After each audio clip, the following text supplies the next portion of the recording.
Hello, good evening, and welcome to the Super License F1 podcast. My name's Rod. And my name's Zach. Good to be talking to you, Zach. It's only been a couple of weeks since we did a pod. Man, things are I changing. know. Wow, wow, wow. I've watched more Wow, Formula One in these last few weeks than I feel like I've watched in the last couple of years. There's been a lot. It's You reckon? inescapable. No, I mean, that's an overstatement. But, I mean, I don't know. They've been on at the right times. I haven't been too busy on Sundays. Like, it's great. It's really good. Must be really nice. Yeah, how you going? Vibes good this week? Good vibes. I decided to dress for my background. So I've worn a red and white You top. blend right in. I can barely And see with a you. red and white poster. You can't even see me. We'll talk about that poster one day. We probably talked about it before. One day. It's too big One to day. put up anywhere else. I had to buy a new house in order to fit it on the wall.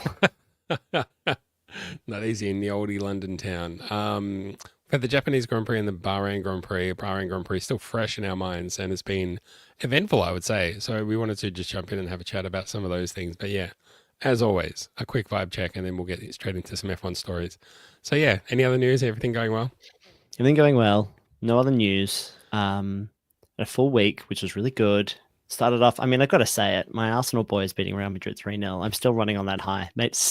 I'm still watching highlights every day. It was great. Love that for you. So thank you, North London. The celebrations were so much so around my area, which is close to the Emirates. I watched it at the Woodbine pub, blow up my own spot there. Not that I can get in because it's so busy all the time, it seems. People were out in the street after that game, stopping buses in the street, like a big crowd of people, and then like getting the bus to toot at them, and then like giving them each bus like a guard of honor as it came through. Like, yeah, wow. It was very odd behavior that had no relation in any way, shape, or form to football or the Arsenal team or anything like that. It was just mob celebration. Anything that was fun. No one was harmed.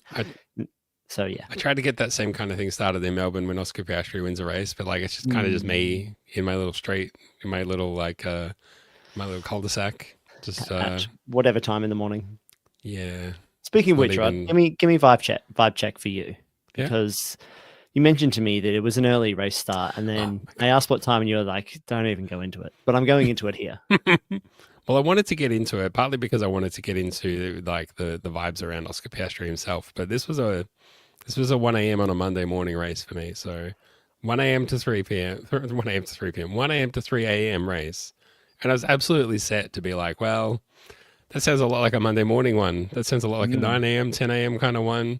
I've got this week off, so I'm on holidays. My daughter was going to be out for the day doing stuff. So it was going to be lovely. Just have a nice, gentle sleep in and then wake up in the morning, maybe get some breakfast or something, sit down and watch some F1 on replay. But instead of that, Oscar Piastri went and got pole.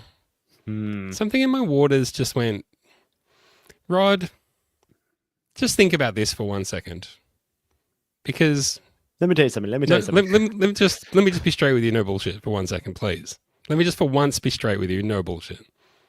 Oscar Piastri might be the fucking championship. He might win the drivers' championship this year. So do you want to sleep through the races, or do you want to get up and watch them live like a hero? Yeah, like a hero. So that's what I did, and I'm friggin' tired today. Yeah, I can fucking imagine. Oh my word. Yeah. At least I didn't have to work or whatever. But yeah, it was harsh. That's really rough. Tell me, so I want to know two things. What does the snack game look like at 1 a.m.? What are you and does it change by like 2:30? You're like, actually, I'm going to move on to breakfast snacks now. It doesn't like really. A diner. What I thought about going out to get snacks to have at 1 a.m. But then what I did instead was didn't do that. I got to about 11:30. I had a nice little cup of tea with some honey. Nice, just a nice little standard English breakfast, even though it's 11 p.m. Then at midnight, bowl of Wheat Bix. Oh, breakfast. Some blueberries and drizzle of maple syrup. And then that tied me through to 3 a.m. So yeah, it was good. Well, it's breakfast of champions, as you said, right? Well, you don't want to go to bed with a big belly full of, but I knew I was going to be up for hours, so it didn't matter. What are you doing between 11 and 1? Because I remember the first Grand Prix I watched in the UK with a couple of friends of the show. And it started at like 4 a.m. and we're like, we'll meet at a pub at like 11 and we'll stay out. And then like you do that. And then the pub at 11:30 is like, hey, time to close. And you're like, well, what do we do now? Oh. And we went to a famous coffee shop in Soho that never closes. And it was kind of trying to find things to fill. Like time absolutely crawls between like midnight and 3 a.m. if you're not like out having a huge amount of fun. So what are you doing? You watching old YouTube? Oh, watching old races on YouTube, I'm sure. I was watching a movie. I put a movie on. Simple as I that. was one of those. It was a movie that was in Francais, but I didn't have any English subtitles, so I had to. Whoa. I timed it all perfectly. I was going to start the movie. The movie was going to end right before like lights out, and then I put it on, and they're speaking foreign, and I was like, oh no, there's no subtitles. Oops, whoops, Oh, no, whoops, no, whoops, no. whoops. Luckily, Plex has like a search for subtitles thing, so I had to Oh. quickly snag some. Good movie too. Yeah, that's smart. Yeah, Plex is so good these days. Anyway, Yeah, Plex is this isn't excellent these Plexcast. days. So yeah, filled that time with the movie. Great. Good. We'll save that for movie chat at the end. Yeah, that's a nice little tease. You give me a little movie chat. I don't at know. the Did you end. watch the race? Did you watch the Bahrain Grand Prix live? I did watch. Oh man, did I watch the Bahrain Grand Prix live? 4:00 on a Sunday is a dream for me because you don't have to build your whole day around it. I did all the things, and then I knew that I had on the horizon at 4:00. I'll be on the couch with just me and a snack, some nacho cheese shapes. By the way, we've been holding those ones back. My wife Amber pulled them out and was like, "How about some nacho cheese shapes? Can't really get them in the UK." Nacho cheese. Nacho cheese. It is my cheese. It turns out.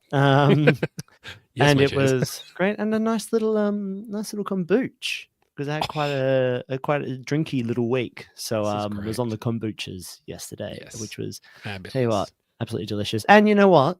It's an alcohol-free race in Bahrain, so I thought I'd go alcohol-free myself to, oh my god, watching the celebration at the end, the podium. And they're like, and now, and I was like, in my head, it's just like the champagne, but it's like the celebration. Yeah. And I was like, it doesn't hit the same. The celebration. It's not. You change the whole sentence. Sparkling non-alcoholic rose water. Yeah, that's right. They should do something else. And now, party. Now, woo. Yeah, that'd be good, right? They endless fireworks. So why just swap one word out? Change the whole thing, Oh, they just now the Macarena. Okay. Yeah. I don't know. Do what you tell me, Mr. Announcer. Have any Milo on the weekend or in the last week or two? I did. I had Milo on. I had Milo on ice cream. You remember why Black I'm Mirror asking last you night. about? You happen to remember why I'm asking you about Milo?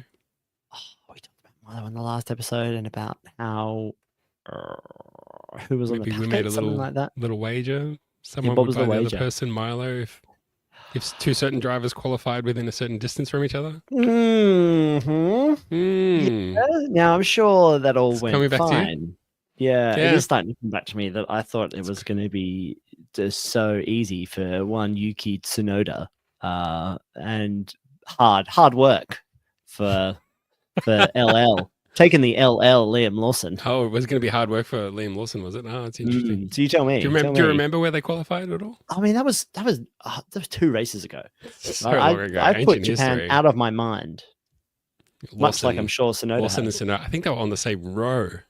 Lawson ahead of Tsunoda, 15th and 16th. He had a really rough race, a lot of pressure on that boy. Had the weird strategy. It's okay. Look, you can choose whether you send me some or whether you bring some with you next time you come. You can choose. Double or nothing. Well, we'll see. I mean, maybe something will come up. Maybe something else will come up. All right, yeah, I'll bring you some. You're going to owe me so much fucking Milo. So much Milo, man. I'm going to buy those like 4 kilo tins. Sir, what's in your package? Don't worry about it. Don't even ask. It's definitely not brown cocaine. Is there a big part of the plane where I can put like a big package, like a big, really, maybe like really a whole important pallet sort of? I wonder if it pressurizes in a weird way too, right? Because it is just held in with that tin seal. That's the good stuff. Yeah. Anyway.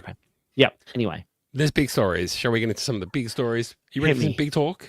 I'm all big talk all the time. Oscar Piastri, Jack. Friend of the show, Lindsay from Legally Motorsport, said that this championships is Oscar Piastri's to lose. Now, my question to you is it too soon to say that? Or is it already way too late to be saying that? It's definitely his. He's won 2 out of the 4 races. Out of the 4 races. Yeah, and just got unlucky in Australia as well with a little. They both him and his got unlucky in Japanese qualifying as well. I mean, he is on form, even though the points aren't necessarily reflecting it. Like he has clawed back a 23-point deficit to Norris in no time. in no time. And he doesn't And look like. Norris doesn't look good. Yeah, I read a good, I think it was Andrew Benson on the BBC or someone similar to that. Sorry if I've got that wrong. Read a good article about comparing the two today, and some of Lando Norris's comments and quotes are just like, I don't know, it felt so good last year. And even when I'm winning, it feels really hard and bad. And those are exact quotes, printed as is. Yeah, don't come at us when we just quote Lando Norris. Like, please.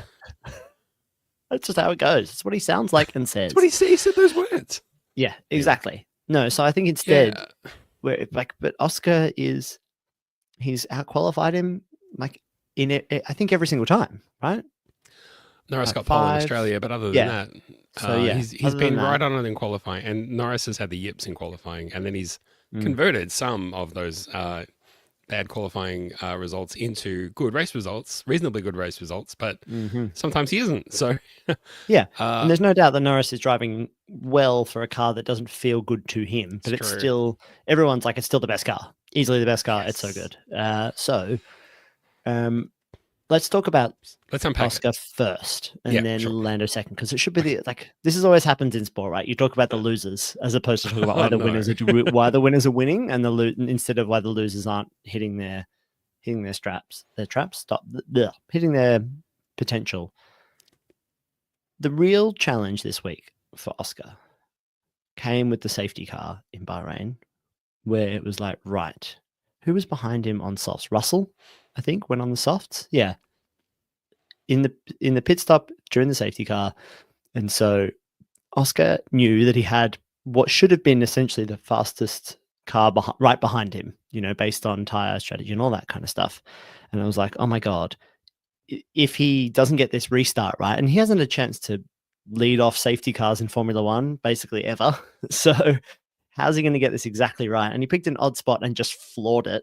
And they don't have the fastest car on the straights, and Mercedes is pretty quick down the straight and was going to just sit in that slipstream, but it never looked in doubt. And then from there, immediately was the second out in front after one lap. I mean, that McLaren is so quick through the corners, it's insane. But Oscar is just also all over it, and it really makes me think, if they'd gotten either of Oscar or Lando out in some clean air at all in Japan, instead of just doing the exact same strategy for both of them, they probably would have got Max in some way or another, because it is just so good in the clear air. Yeah.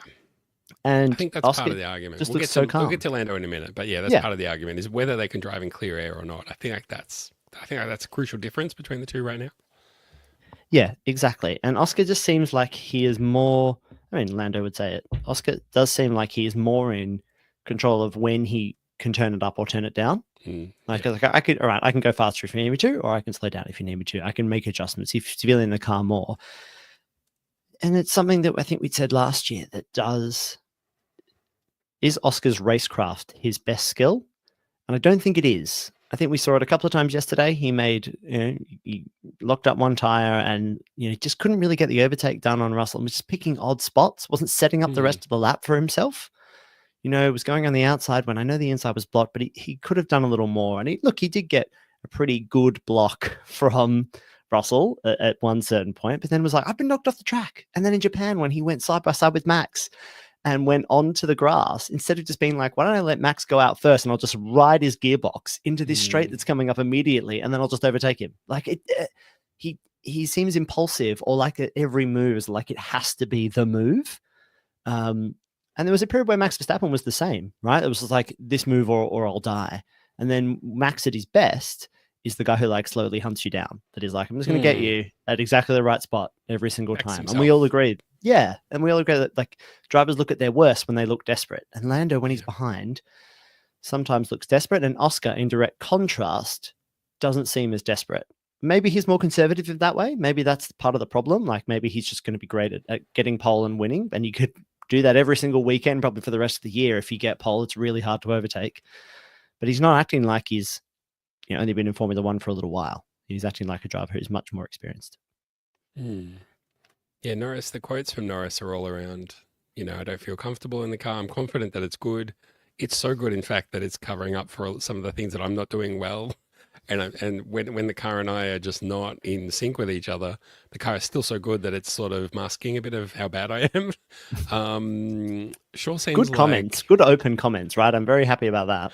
yeah, nothing wrong. It's fine. Completely embrace that. Yeah, I mean, I just feel like Oscar, people aren't. I mean, it annoys me because Crofty said this during the commentary, and I was like, Crofty, I don't want to have to agree with you, but you are correct. That he had one bad turn, one bad corner in Melbourne where he spun out and ended up getting beached. But if not for that, he would have got a whole bunch of points. And he had one bad sector in Japanese qualifying, and if not for that, he would have qualified extremely well and had great pace that race. So he's not putting too many wheels wrong, and when he's not leading, he's there, as Mm. opposed to Norris, who seems to be not really, not really leading. Also, when he's like the best he can hope for is recovering, and then he's not going to recover to first. Um, so it's funny. Only weeks after Lando Norris had that phrase, they asked him, "Is the McLaren beatable?" And he went, "We're beatable. It's just that we're the only team with two good drivers right now." And it's like ever since then, they haven't been a team with two good drivers. They've been a Yeah, team with one good driver and another one just doing their best. yeah, yeah. It must be a really weird dynamic, right? The idea that he was so locked in last season, Lando. Like it did seem like it was only ever going bad when something kind of Yeah. happened outside of his control a little bit. And now So whatever's I don't changed in know. the car has come toward Oscar, or maybe it was there for Oscar too, Yeah. but he's picked up more of the car in the off season and in these first few races, and it's just got it clicking. That's what Lando kept saying, right? It's just not clicking, and we Not hear that clicking. from Yeah. all the drivers, right? Everybody says that. I mean, speak to Max Verstappen; he'll tell you about the car not clicking. He is dragging that thing Yeah. around the course the whole time, every lap. Yeah. He's just like, He's like, "Come is the on." car meant to click like this? It's clicking in a bad way. There's bad It's clicks. getting a lot of this clicking in my ears. Um, I'm having to get out and actually, like a wheelchair, sort of push the wheels myself. Is that good? Yeah. Is that okay? Lucky I'm so strong and handsome and so good from all Um, of my. I'm getting all that practice on the simulator, getting really strong arms. I don't want anybody to accuse us of like soft putting this. I want us to be bold. Do we think that this is Oscar Piastri championship charge or no? Oh, it's absolutely Oscar Piastri championship card charge. Every other team on the grid is saying that they just don't know where they're going to find the upgrades. Like they're pretty locked down now from a formula perspective. There's not too much more that they can do. Mm, And it's diminishing returns, right? If you just know you're not going to be that competitive, like the Constructors' Championship, even if Norris can come third on a really bad race weekend, they're going to walk the Constructors' Championship because they're yeah, right. I think They're so the too. only team with two good drivers. The only option was Ferrari doing something. They've got two brilliant drivers, Yeah. but the car is just not very good. Well, it's okay compared to everybody else's. So there would be races where other teams are on it for whatever reason, the track suits them or whatever. There'll also be, I think, I mean, I don't expect, I mean, I don't think Lando has lost his talent.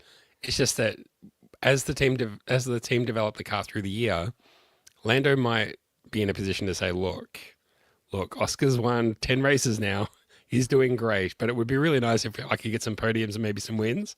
Let's try changing a couple of things with the setup. That might help me as well, and that helps the team. So I think that he'll be pushing very hard in that direction. What I've been thinking about is as other drivers and other teams maybe win a few races or steal a few points from McLaren, who does it benefit more in the context of the Drivers' Championship? Because right now it's even Stevens, but I mean, if this continues in another month, we'll be talking about Oscar Piastri, 20 or 30 points clear of Lando Norris potentially. That might be dream world, but let's just say that happens. If it doesn't happen though, and then Oscar starts to lose races to other people, he'll be saying, "Hey, listen, we can't muck around with this car too much because I've been winning races. Do you want to keep winning races? But then we better keep the car as it is because I'm winning, or I've got a better chance of continuing to win." Lando will be doing the opposite, of course, and then it also comes down to what are McLaren going to do with team orders if it comes down to it, and there's a battle on for the drivers' championship. I'm talking 6 months or 4 or 5 months away right now, from now. One driver needs to be sort of dominant, but there needs to be a threat from some other team to be able to make a claim like that, to say, actually, Lando should be playing rear gunner for me, and we should be working as a team here to maximize my points so that I win the drivers' championship over the other person. The question is, who would that be? Yeah, I think that if if we're going to be big on Oscar, for example, I think that just relies on being big on McLaren. And if McLaren are good, then I don't think that the constructors will ever be in such a position where it'll be in doubt. And because of that, the pressure to move the drivers around to be like, oh, look, let him pass so he can go and chase down Russell, for example. Don't see them in that position very often. Because if one of them is in a position like that, the other is probably likely to be there too. Yeah. And we've seen in the past that they are quite open about, like, if there is a big differential, it's like, oh, look, he's faster than me. And it'll be about chasing individual wins at that point, as opposed to being like, let's swap you so he can just get more points. I think they'll be like, let's swap you so he can go get the next guy, because they will just be consistently chasing because the car's so good. They did kind of show their hand a little bit last year, I think, because Lando was quite a bit behind Verstappen, but the sniff of the chance of a driver's championship and constructors championship got them to say, like, okay, we are actually, like when they asked Piastri to switch places in the sprint for Lando. So, I mean, they have shown their hand to say that we will do that if we think it's justified. It's just, what's the scenario where it would be justified, right?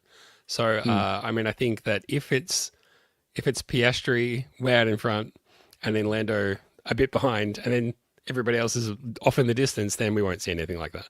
It'll just be fight as long as you're close to each other.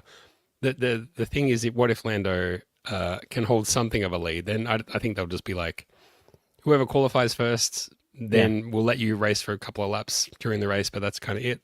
Bring the results home. Like the drivers isn't in doubt. It's going to be one of you.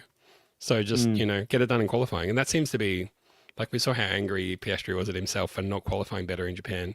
And he said it really cost him, and it just did. Yeah, because I think that there would be loads of situations where the rules are really about, who's qualified better and who's got track position now. Because I think the circumstances that actually come up are things like they're 1 and 2, and there's a good undercut opportunity. Let's say it's, Russell in third. They would be saying things like, whoever's coming second at that point, hey, can you just, instead of chasing down your teammate, how about you just hold up the Mercedes for us? Just, make sure he doesn't get past you, but try to increase that differential. Like if the undercut's worth 3 or 4 seconds, let's try to push that out to like a 6 or 7 second window so that when the pit stops come about, we've got some optionality here. And we know that you'll get some clean air and you'll be able to come really easily back up. You're not putting yourself at too much threat. For example, we'll just pit you at exactly the same time the other guy pits. Things like that. It's about whether those drivers actually feel like they want to do that or feel like they're just getting the rough end of the stick in all of those circumstances. And in the past, I think they've kind of shown that both of them, will at least entertain the question, because there's no clear number 1, number 2, I don't think, at McLaren anymore. However, I don't think the championship has actually been so on the line like it is this season. They will now just be looking directly opposite each other across the garage, just being like, I have to kill you in qualifying every single time. And if I can get you on the first corner, I will try. Yeah. I feel like it's going to be one from the front. For me, it was I've been watching Formula One long enough to know how these things work. And I guess I just came into the season with an assumption, and it seems to be correct, that it's going to be up to them both in the first part of the season to prove that they are, like, just to build for themselves, not that they're better, but just to build for themselves a good year and to build a lead on the other driver to justify that case later in the year. And we knew coming into the season that Lando was really good in qualifying, and what he needed to improve was his starts. And then if he could improve his starts, it was kind of easy going from there because he was always stroking it from that point on. Piastri needed to improve qualifying results and or continue to attack, which he's kind of done. So Piastri, I think, has come out and delivered what he needed to deliver in the first 2 months of the season. And Norris sort of did okay at the start, but it seems to have fallen away and be trending worse. So, things are looking pretty good for Piastri in that regard. So, I feel like there'll be a lot of people online talking about the championship hope. He's even in the odds. I think he started the year 5th in terms of the odds for winning the Drivers' Championship, and now he's level 1st. So, Piastri, it's the Piastri hype train that everyone's going to be getting on. So, if anyone is confused about why, that's all that stuff that we just spent 15 minutes talking about, all of that. That's why. Yeah. Exactly, because basically we're going into the next race, Saudi Arabia, and it could just be settled on Saturday. It's never settled on Saturday, but essentially, if Piastri qualifies first, then nothing really goes wrong in that race. With these cars, it could be settled on Saturday. Yeah, exactly. Barring any, and at these big racetracks, you don't necessarily see as many safety cars, these kinds of things, because there's lots of run-off zone. Like there's less chance of something crazy happening, I think, in these races, and so there's a lot of room for drivers to basically just drive as hard as they can. And so what that will mean for the McLarens is that they should be the fastest over the weekend. So if Piastri qualifies first, he's in and he wins, that's it. He's in front of the championship going into this next, we get a little break and then we come back into the new upgrades, new part of the season. Yeah. But all it takes is for Norris to qualify, just to win, and suddenly he's 10 points clear. And that's a lot of breathing room. DNF for really quickly. Piastri and the Norris win. And it's like forget it. Like that's months to build that back. Exactly. Anything can happen. It's a crazy old sport. Yeah. So I don't think Norris is anywhere near done. I think he's an incredibly good driver. But at this stage, if you had to pin me down to who will win the championship, I think it will be Piastri. He just looks clearer. He just looks so locked in. And he looks like he's got the car down. And I don't think the car's going to change too much over the season. Any other season, maybe. If this was the first year of the formula, it would be changing week to week, and it would be like, hard to know. But they were the best car last year. And Piastri looks like he's taken a step up in his driving, and Norris looks like he stayed the same. And all the concerns I had about Norris last season are all the same concerns I have now. And I think if there's a little bit of a pressure applied to him, it's what happened last season, a little bit of a pressure, and he went, actually, maybe not. Yeah. I mean, the only thing I don't want to spend like an hour talking about this, but the only other thing I want to talk about is like Norris in terms of following, because it seemed like in Japan he was following Max, but couldn't really put together the pace to overtake him, where Piastri was right behind Norris for the whole time going, I'm right here and I've got oodles of pace and I can't even use it all because you're not letting me, you're in the way. And, yes, Norris sort of closed down to within a second of Verstappen in that race, but, Piastri was under half a second at times. So, I mean, It was like Piastri just was the faster. Like, I mean, there's all these graphs and stuff going around, people making various arguments. You could just look at the times on the track and just see that Piastri was going faster. And then in this race, we had, Norris qualifying out of position in P6. Great start. Give it that to him. Great start. But he was right behind Russell at the end of the first lap. Sure, he got a 5-second penalty, but also there was a safety car, and then he was on the right tires at the right time. And instead of gaining places, unlike Leclerc, he lost places to Hamilton. Then he was overtaking, leaving off the track, making those mistakes. So, to think that he was behind Russell on lap 1, and he finished behind Russell after 57 laps. I just worry about that guy and following. And it's a good thing that the car is fast enough that he was able to overtake a couple of cars. But Russell's car was running on fumes with no electrics. And it should have been easy pickings, and it wasn't. Yeah. And meanwhile, Piastri's run off after the safety car, run off and won the race by 16 seconds. So the pace in that car is unreal. Norris has got to lift this game. Yep. I'm with you. There's a real, it might just be a gap in confidence too, because all of that time is exactly how Norris has said it. He's like, I'm not confidently going into corners. I'm not confident when I'm turn the wheel. I'm not exactly sure what's going to happen with the car. And Piastri seems, he's not in any dirty air, and he seems very confident. But even when he is, he seems more in control. So it's going to be very interesting over this next little period to see who will be feistier. And I think that people maybe think that Piastri is not going to be that feisty. That he's not going to get his elbows out, but I think he probably will. I think his racecraft at this point seems a little stronger. As well. Yeah, exactly. I mean, he seems to be confident that he can put together a great race, but also when the moment calls for it, he will scrap. Yeah. And who's going to be there to pick up the pieces every single week? George Russell. That's right. He's going to be there for every podium, every single week. I don't know how he does it. I don't know what he's doing. Every race we're getting closer and closer to him pulling up at the end of the race, getting out of the car and being completely naked. He's just chucking off his race suit, chucking off his gloves, anything to lose a bit of weight and maybe gain a bit of aerodynamics or something. I don't know, but absolutely. Seems to be his thing. I don't know. Weird. Do you want to talk about Ferrari? I do want to talk about Ferrari. Ferrari. So Hamilton's been saying, I'm struggling with this car. Me and this car, we're not getting on. And he's like, I've got all these bad habits that I've developed. Not bad habits, but like ways of driving that I have to forget. And I have this intense muscle memory from decades of driving a When the better car was than this. good, and I would just Yeah. turn, and the car would just stick, and then I just really floor have it, to and it would just go. relearn how to drive in this bad car. But he says that they have brought upgrades that are helping, that are working. Everything's trending in the better direction. And it seemed like after the start of this race, Leclerc was on the front row, and qualified with a bit of pace. And I was like, here we go. All he needs is Hamilton to join the party, and then they could be on for something here. Give the Ferrari fans a bit of hope. And then in the middle part of the race, they just came alive on the medium tires. So they just suddenly from out of nowhere were kind of on the charge. And I was like, Leclerc's going to get podium here. And he was sort of close, but for a really dodgy tire decision where like about half of the field had tried the hard tire and decided this tire sucks shit from my ass. So I don't know why the hell Ferrari went, that's the tire for us, both cars, let's put it on. But what the hell are they thinking? No, especially one of my favorite radio calls of the weekend is I think that McLaren talking to Norris, and they were like, oh, Russell's gone on the soft.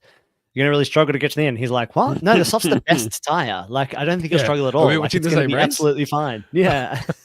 I'm wondering if the garage was like, what do you know that we don't know? Why didn't we just put you on the softs then? If it's so good, Lando, why don't you go on? I know.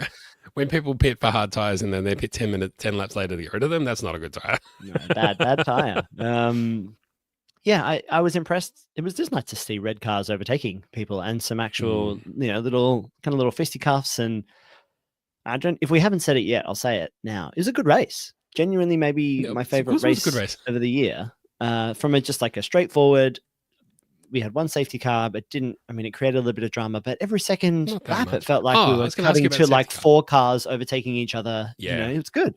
A lot was made of the timing of the safety car and how it worked out for Piastri. They seemed to call it with plenty of time for Piastri to make the decision and just glide straight into the pits. So it didn't disrupt that. And I wondered, because it was a safety car for debris, not, so there's a car upside down on fire, so we've got to throw a safety car. Because it was like a considered purposeful call of the safety car, whether you think they deliberately timed it that way to say like, let's call it when Piastri's around halfway around the track and then he's got time or whatever it is, Do you think they would have done that? I don't know how they decide. Bahrain, their second home race, as everyone was at pains to tell us. You reckon the yes. Prince of Bahrain, the Bahrainian royal family, just slipped the race director a little bit of cash to be like, this is when you should make the decision to safety car. I mean, if they have to make a decision at some point, boys. Yeah, I don't know. Maybe because it's not about. Boys, please. It could be. That's exactly the face they make as well. They make that face. Yeah, that's royalty. It's a royal face. It's a royal face. Royal face. I think that the idea, though, that you try to be as least disruptive to the race as possible is a good guiding principle, but it's probably not written in the rules, but it probably is an unwritten rule of like, okay, we can pick to do this whenever we want. Everyone's ready to go. Let's just wait 15 seconds until the leading pack can all make an informed decision. And now the debris was there for a few laps. So that's what makes me think it was like, they were just like, we're going to do this. It's the right thing to do and we're going to do it. And we can't leave it much longer, but we're also not going to call it at a time that gives Pierre Gasly the lead or something like that. Yes, exactly. It was good. Because we hate Pierre Gasly. That's exactly, they all hate Pierre Gasly. I don't know why, but they do. Just I think that. I hope that's the case. I hope that's the really reasonable attitude that they, But should they have called the safety car earlier, as soon as they saw the debris? Should they have just gone, call the safety car now? Maybe the people weren't ready. Maybe that was it. Maybe they didn't know how to clear up the debris. I don't know. Maybe they were hoping that it would just sort of sort itself away. Anyway, we're talking about Ferrari. So I don't know. I feel like there's promising signs from that, and I think that. Get the tire strategy right, get the pit calls right. Hopefully Hamilton can get it together a little bit in qualifying, but then they might be there. And who are they going to be challenging? Not McLaren, but maybe Mercedes. Yeah. What's Leclerc's excuse? Usual. He wanted Delta, and they gave him whatever, beta. Something like that. Yeah. We comment in the chat. We are checking. What time's good? Oh, we're checking. We are checking. Confirmed? No. Delta? No. Confirmed. Yes. No. Yeah. But yeah, what is Leclerc's problem? Like at Hamilton, we're giving him a big pass, right? Because he's like, come in, he's saying all the stuff like I got to unlearn all these bad habits that were actually good habits that Mercedes are now are bad habits. You know, it's the having cappuccino after lunch. He's got to learn that that's not okay in Italy, and you've got to have it before lunch.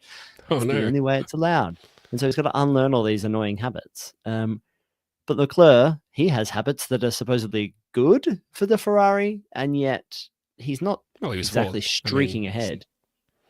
Yeah, good job by George Greg Russell, and then the McLarens, but then Leclerc was fourth. So I mean, that's the next. It's the next spot. So some people say it's the next spot. Yeah, but I mean, it's not like he wasn't immediately followed up by his teammate as well. Like, there's not as big of a differential. That's what I wonder, whether better tires, whether we would have been able to defend from Norris more. And I'm not saying he would have chased down Russell and put pressure on Piastri. I'm just saying podium was, I think, up for grabs for him, and I think they botched it. And they botched it. Okay, yeah, I'm with you. I hope it gets better for Ferrari. The sport needs all of these teams challenging, but I suppose they are. I'm acting like they aren't, but they definitely are. Mercedes are on podiums. Ferrari's in amongst it.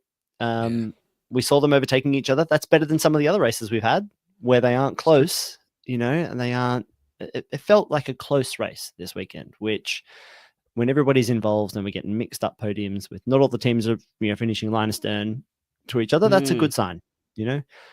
Even like Tsunoda and Max Verstappen, not too far apart, you know. It's it was all over the shop this weekend. Sort of slow incremental improvements for Yuki after going to Red Bull, isn't it? Like, just seemed nowhere. Suddenly seems a little bit better, then maybe a little bit better. Don't know if he's just getting to grips with the way the car is all sort of munted, or they're improving the car. Don't really know. I mean, according to Max, it's so bad. I love Max on the road. It's like, doesn't turn, doesn't stop. This car, it's not even moving. I'm going nowhere. Yeah. I'm parked in the car park, mate. A couple of highlights of him, you know, trying to make overtakes or coming out of corners behind other guys in dirty air. And Max's car is just like sliding sideways. He's putting the power on and just like backing in his skill to make sure he can just floor it, let the back get all squiggly, and he just drives it out of that problem. Yeah. It must be scary hard. I'm sure he's enjoying the challenge, but also getting incredibly frustrated. It's hard back there in the dirty air, man. It's really hard. I feel like he's getting tired of being asked, like, so do you think this is your championship going? He's like, I was never in the championship. This isn't my championship, mate. I'm not doing, I won one race, but I mean, look, we're not here. We're not doing this. Yeah. So we'll see.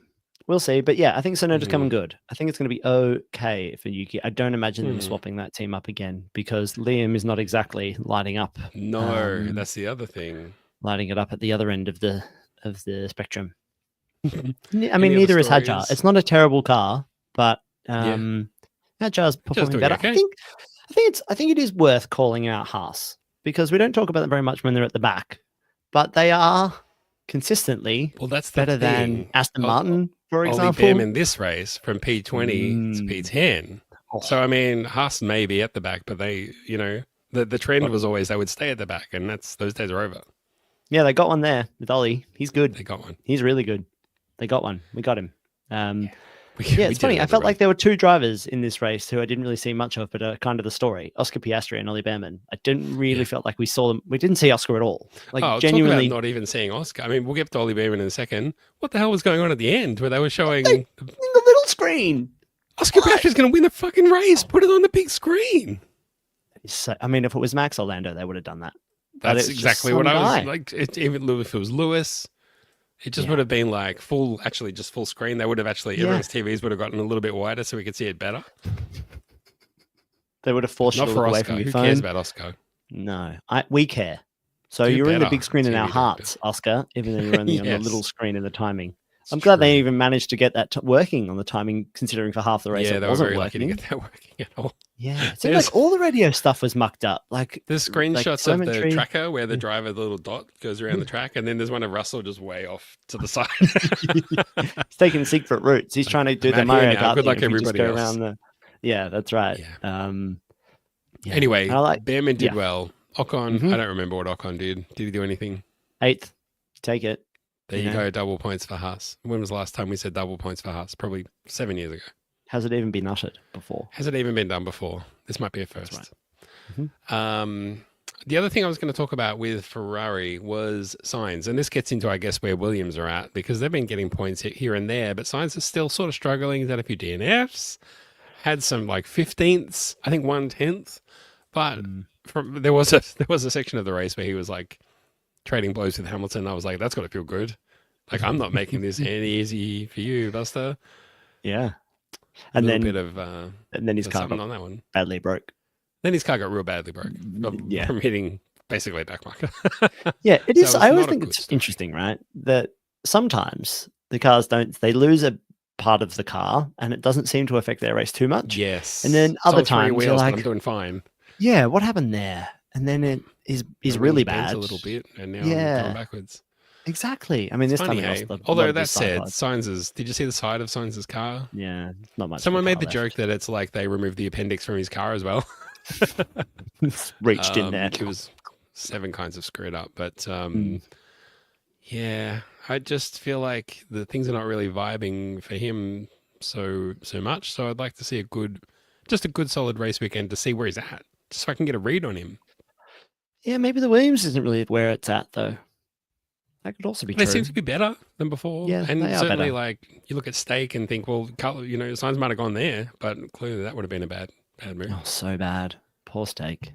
Not Hmm. doing great for not all that. really. But I think that it's from the first few races we got there. It seemed like there were some stories emerging, and Red Bull pulled the trigger early with their story, but Doohan's still here. For now. For now, exactly. But he's coming along. Gasly getting points and doing slowly crawling towards some points. Mm. I don't know. Yeah. I mean, all you got to do is keep improving, but yeah. But I think it might be enough for a little while. I don't think that maybe it's after mid-season break kind of change. I think that the teams are probably coming to terms of where they are in the pecking order as far as their car goes. Yeah. After what, 4 races? How many races have we had? 4. We had That's right, 4. isn't it? Yeah. After 4 in races, one sprint. you learn where you are in the pecking order from car quality, and you start to be able to work out if it's the driver or the car. I'm sure that Red Bull and Racing Bulls both are now looking at their car going like, okay, maybe it wasn't quite. I mean, Liam's having a rough time, but the cars aren't great either. And I wonder if at Alpine, they're looking at their car going, well, Ferrari's good. Mercedes is better than they were. McLaren are amazing. And then Haas is a bit better. You throw all that in, that's 5 teams. That's 10 slots if everybody finishes in the right spot. So what are you expecting from your team if you're the 6th fastest car? Doohan can't really do much with that. I feel like the problem is that they will get a read on the car, where they are in the pecking order of all the other teams, and use Gasly as the sort of watermark, and then they'll drop Doohan in to see how they'll drop Doohan and put Colapinto in to see. Now we know how good Gasly is. We know how good Doohan is. Let's see where Colapinto's at. If they put him in and he's bad, well, let's get Doohan back. And if they put him in and he's as good as Pierre Gasly, we told you Doohan was not the one to go. So you're saying that Doohan needs one of those guys who tastes every meal and checks for poison just so they can make sure he doesn't miss a race, right? Because, poison him for just give him a little bit of food poisoning. He's ill, has to miss a race. Colapinto comes in just to check. I think it's hard to recruit for that. Where do you recruit for a poison taster? Food taster? I think you speak to your butler or valet and he knows a guy. He knows someone who's like, this used to be the royal taster for the Prince of Siam or something. And you get that guy. I don't think it's something you find on Fiverr. Give me some poison for my boys.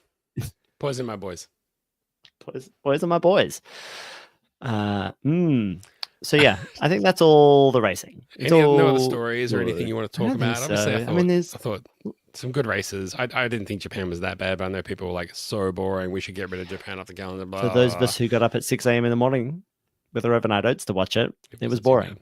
It's still Japan though. But if that race was maybe anywhere else and not the storied circuit of Suzuka, people might have been like, why do we race here? It's so boring. We have great classic races there, and it's as soon as we have a bad race there, next year the race there will be great, and everyone will be like, we can never get rid of this track. It swings and roundabouts all the time. If you're a track who's trying to make it up and coming as a track, if you're a young track and you're trying to up and come in, what you need to do is you need to get some cool names for your corners that people remember. 130, stuff like this. Eau Rouge, Rouge. It's actually Radeon. Saint Devon. Radeon. It's But you actually need some Radeon, yeah. good. Yeah, you. We should get that on t-shirts. Actually, it's Radeon. I'm sure there's already t-shirts with that. That's 3 years ago. Yeah, sorry, you're right. I mean, we're just getting it on Instagram Reels, okay? So stupid. But look, Azerbaijan has the castle thing. You know, you need some iconic parts to your track. And it shouldn't be the architecture at your track. Not just I said that. It can't just be like a new building that can flash the team colors up on it. It needs to be something cool. Anyway, a little lake with some palm trees isn't quite enough, Bahrain. But the racing was good, so good on you. Yes. Nothing else. No, good on you. Tell me about the movie you watched. I was going to say, should we get into movie talk? There's a comment in the chat we can get to that'll get us there. Any excitement over the new F1 movie? Any thoughts? We've sort of said that I don't know, low. That the excitement has been dwindling the more we see of it. So it might be a good idea to go into the movie with low expectations, because if it's no good, we'd be like, told ya. Or if it is great, we can be like, hey, it blew me away. Kind of like Carlos Sainz at Williams, right? You don't want to get too close to it. You're kind of going like, okay, let's see. I've given my opinions low down, my hopes low, and I hope we go and see it, and we're like, that was exciting and fun. It's got Bradley Pittins in it, so it'll be fine. Cool. I hear. Great. Yeah, great. Movie talk. How are we going to watch it together? Well, I suppose we'll have to go see it at the same weekend and then talk about it on the show. Unless you want to wait. Does it come out on streaming at the same time or something? Or is it a big blockbuster that I can only see at IMAX? I feel like they'll definitely promote it. Like the premiere will definitely be at IMAX. Then it'll be like broad. I mean, they need to make their money back. Cinemas juice that as much as they can as soon as it starts to drop off streaming. What date does it come out? It's July sometime. 25th of June. Whoa. Might be, is that the summer break sort of region? I think so. I feel like the summer break might be later than that, actually. Okay. Well, maybe they'll do a fun event in London or something. That would be good. Try and go. That'd be fine. Yeah, nice. That'd be good. Speaking I just think, do we want to, if we want to see it, I don't know where you're at with this. If you want to see it at IMAX, it might be harder to schedule let's go the same weekend or within a week of each other or whatever. Just might be harder to do that, but we could try it. You're right. I should fly over to Australia and we'll watch it together. I get it. Fine. This will be fucking solved. Easy. It's easy as that. That. Why don't we just legally download it and stream it? Well, now you're talking. Let's set up a live stream. I'll go to IMAX here.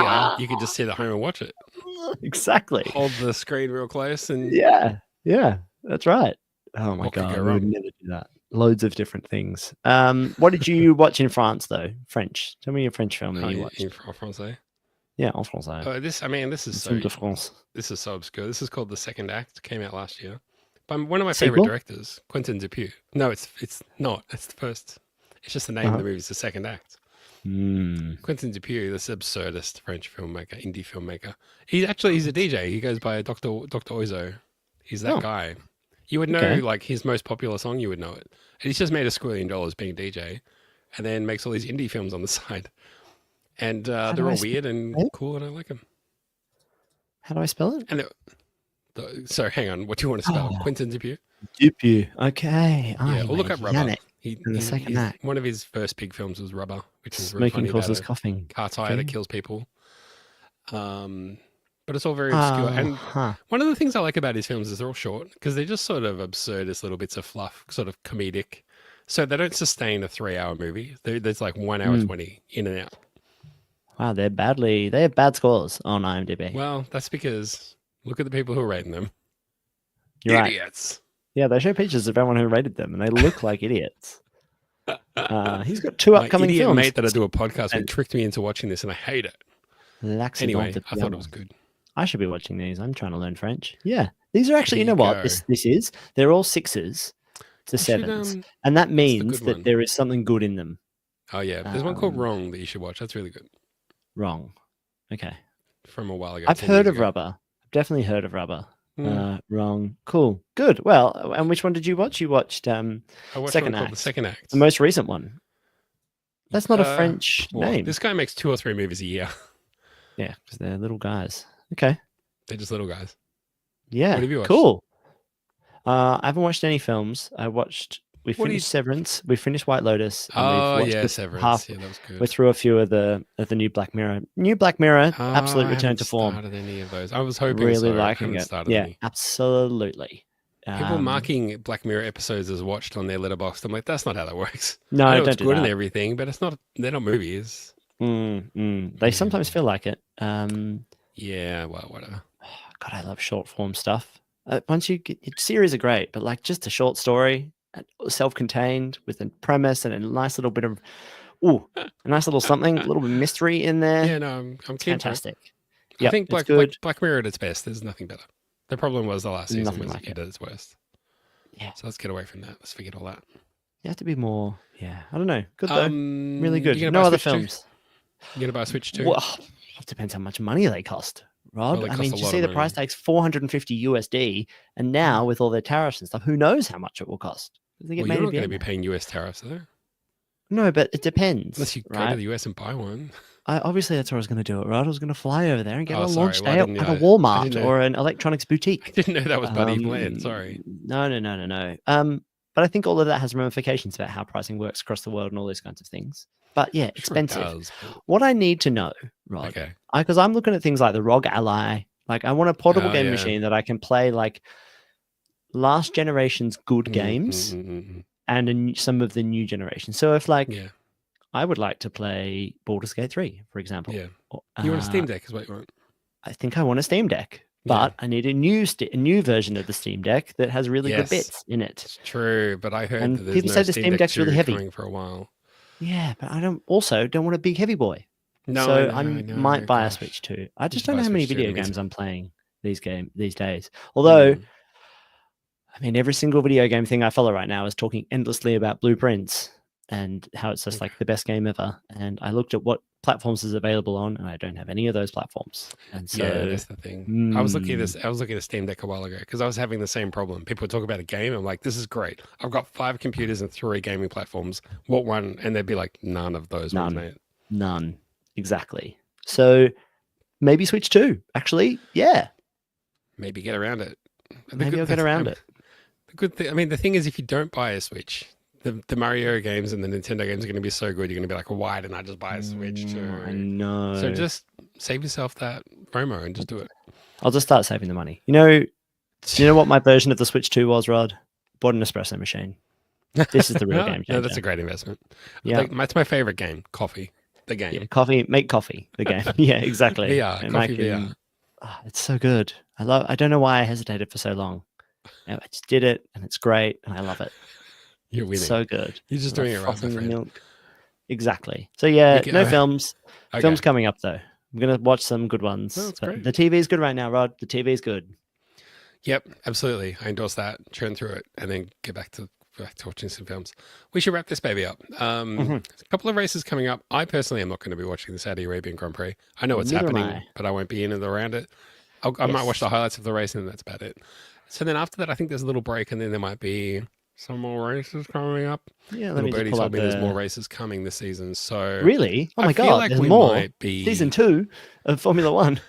We might want to aim for something like the usual week, month or so before the next episode. But Oh my god. Something like that Sickening. feels It's pretty Miami. Ugh. 2nd to 4th of May. Miami. yeah, but it's a good. Oh, we're already run. there. Yeah, Already? I thought we But were it getting comes into early. Europe soon. I thought It they were going kicks to be off a good the- time. kicks off the European season. Does Miami? Well, we'll see how we go. We'll see how we go. Maybe after Miami, as Yeah. a moose boosh before the Mhm. European season. Yeah. somewhere around there. I mean, I'm Great. yeah. May's tricky. Lots of bank holidays and holidays. Fun. Yuck. Well, Well, that's okay. Oh, luck Monaco's on navigating my it. birthday this year. Exactly on my birthday. Birthday watch. We love it. Love that. I think that happened the first season we did the show as well. Mm, It's my birthday in a mhm. couple of days. Oh shit! Do I have your birthday on my calendar? I don't think I do. It's all right. I don't I'm not going to do know anything. why. No big deal this year. Happy birthday for that. Thank you, mate. This is the. I suppose that makes the next show your birthday show. This show was my birthday show. No, because your birthday hasn't happened yet. This is not the Price is Right. It's got to be after. All right, then. It might be both of our birthday shows. Okay, Well, look, yeah. if you want to follow us and everything that we do, we're on Threads. We're on a little Discord, cheeky little Discord, and all the details for everything are on the website, which is superlicense.fm. This week, the FM stands for Zach. Fun money. Fun money. Yeah. Yeah, That's very good. That's that Bahrainian fun money that's running McLaren, apparently. that's More what than they 50% owned McLaren's by got the the fun money. Bahrainians. Yeah. So good. Just so fun. Um, enjoy all of the action. Let us know what you thought about all of those hot topics that we raised on this week's show. Hit us up on the threads or send us an email, superlicencepodcast@gmail.com. Well remembered. Haven't had You an email almost for a fell into while. your Might own be trap. nice to get one. Yeah. Send us an email. It's Zach? annoying just hearing from Alfa Romeo Press or something. I want to hear from a person. It's not that annoying, but yeah, I know what you're saying. I keep playing the outro music on this, and the streaming software keeps like fading it out as if like I got rid of all that background noise for you, right? I'm like, thanks, mate. I kind of wanted you to play that, but I'll give it a go. It'll also be a good way for us to time the farewells. But any parting thoughts before we hit that? Just make sure you're staying within the right amount of calories for these races. You skip breakfast, you won't enjoy the race. No, make sure you do that. That's very good. Maybe some overnight oats or something of that nature. That's interesting. Here we go. Well, look, till next time, my name's been Rod. My name's still Zach. See you on the next show. Bye-bye. Oh, yeah. I can just hear it. Just the tiniest whisper.